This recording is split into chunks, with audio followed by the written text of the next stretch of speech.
Vous vous êtes déjà demandé quel est l'hentai le plus connu? J'ai regardé sur plusieurs sites de classement, puis j'ai analysé les commentaires, voir quel anime était le plus ressorti. J'ai ensuite tout regardé. Non, je déconne, peut-être pas. L'hentai le plus connu, c'est Overflow. Mais alors pourquoi il est si connu? Qu'est-ce qu'il y a dedans? Si vous êtes curieux, c'est le bon endroit, parce que vous allez tout savoir. En bref, j'ai regardé l'hentai le plus connu au monde. Ça donne quoi? Comme d'hab, si t'as aimé, tu peux lâcher un petit like, ça fait plaisir et ça aide beaucoup. N'hésite pas à me mettre dans les commentaires pour toi quel est le genre le plus nul dans les animes. Et je vais commencer, personnellement c'est l'hentai, je ne pourrais pas regarder ça. Bref, on est là pour l'anime. Ça donne quoi? Francis, générique.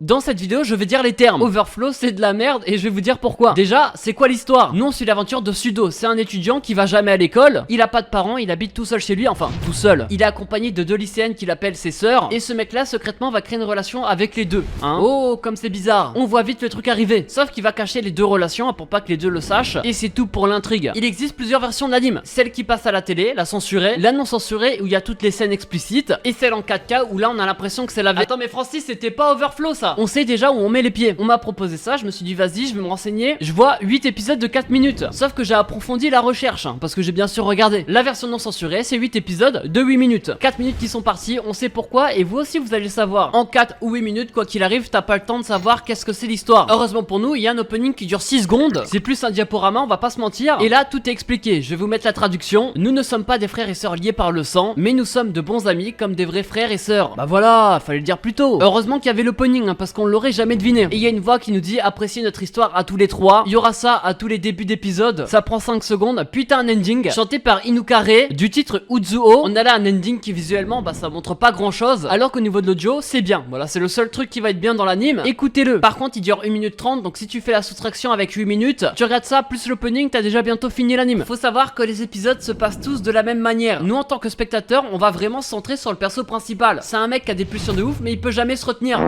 Ouais, bah je suis pas sûr que ça soit les mêmes pulsions. On commence l'histoire, le mec prend un bain. Il y a bien sûr pas de contexte, rien. Heureusement que l'opening était là, je le répète. Ses sœurs, qui sont en fait ses amis, arrivent dans la salle de bain, lui proposent de prendre le bain avec lui. C'est déjà chelou, mais ils sont en maillot de bain, ils sont pas tout nus. Même si c'est déjà très très chelou. Il y en a une qui s'en va parce qu'il y a pas assez de place dans le bain, du coup il reste à deux. Et là ça part dans tous les sens. On dirait une fiesta. On comprend rien à ce qui se passe, il y a tellement d'action. Pendant 3 minutes, oui c'est long 3 minutes hein. Il y a que ça jusqu'à la fin de l'épisode. Toi t'es choqué et pourtant t'as vu des animes. T'as vu X-Arm, la saison 3 de Nanatsu, l'animation CGI de foot de rue, t'as même vu ma prof de français, mais t'as jamais été autant choqué. Bon j'avoue pour le dernier il y a des doutes. C'était peut-être le premier épisode, j'ai regardé le deuxième, et là rebelote. Mais attention, pas avec la même que l'épisode 1, parce qu'en fait j'explique, il voulait faire avec la même mais il s'est trompé de personne. Du coup c'était trop tard pour reculer. C'est d'ailleurs comme ça qu'il va créer une relation avec les deux. Comme j'ai dit plus tôt, les deux ne sont pas au courant. C'est pour ça d'ailleurs que les filles vont commencer à s'attacher à lui, alors que lui bon il s'en fiche un peu. Même si on a l'impression qu'il a une préférence, mais je peux pas vous dire parce que 8 minutes c'est pas assez pour approfondir. Ça sera bien sûr la même chose pour l'épisode 3, 4, 5 et jusqu'à la fin. C'est d'ailleurs pour ça que la moitié de l'anime a été supprimée pour la censure. En tout cas, le point qui est pas vraiment positif, mais un bon point pour eux, c'est qu'à chaque épisode, il y a une histoire différente. Le contexte change. Ça peut être un épisode où ils font la cuisine, un épisode où ils vont à la piscine, et plein d'autres activités du style. Ils arrivent à nous mettre en place ça en quelques secondes, jusqu'à amener la scène fatidique où c'est censuré. Franchement, je sais pas comment ils font. De base, ils voulaient juste faire la cuisine, mais ça se retrouve à faire du je sais pas si vous voyez du ça commence par S, du sudoku. Voilà, je sais pas si j'allais le dire. Non, pourquoi tu penses à quoi toi? Au niveau des personnages, leur personnalité elle est catastrophique. C'est des clichés parfaits du genre. Une qui est amoureuse mais veut pas le montrer, du coup elle fait la dure. Et l'autre elle est in love et elle le montre, on va pas se mentir. Les deux personnalités sont saoulantes. Tu peux pas t'attacher aux deux personnages. Mais le pire je crois que c'est la personnalité du perso principal. Déjà le fait qu'il soit trop indécis frère, à un moment donné faut faire un choix. Parce que jouer à ce petit jeu là ça va pas marcher longtemps. Comme j'ai dit plus tôt, le mec a des pulsions, il peut pas se retenir. On dirait un homme des cavernes le mec.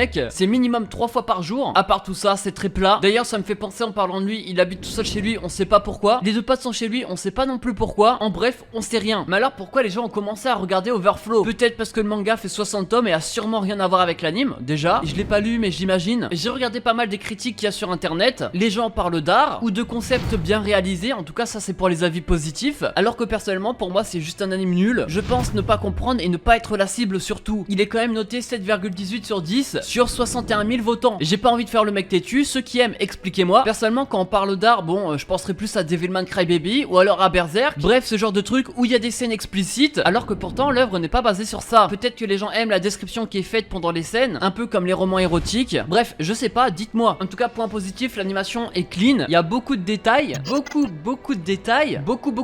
Oui, bah ça va, on a compris. C'est sûrement parce que le genre marche et il doit y avoir une grosse communauté autour de ce genre. Donc je suis curieux, mettez-moi en commentaire. Il touche pour genre comédie, hentai, mature, romance et pour thème amour, sexe et triangle amoureux. Interdit aux moins de 16 ans, nudité bien sûr. Ne le regardez pas. Bref, c'est Trash Manga, je vous ai dit que j'allais le faire et c'est fait. Je vous partage mon expérience. Comme d'hab, le petit like si t'as aimé, ça fait plaisir et ça aide beaucoup. Et mets-moi en commentaire le genre que tu détestes le plus dans les animes. On se retrouve mercredi comme d'hab, c'est Trash Manga, allez, ciao, bye bye.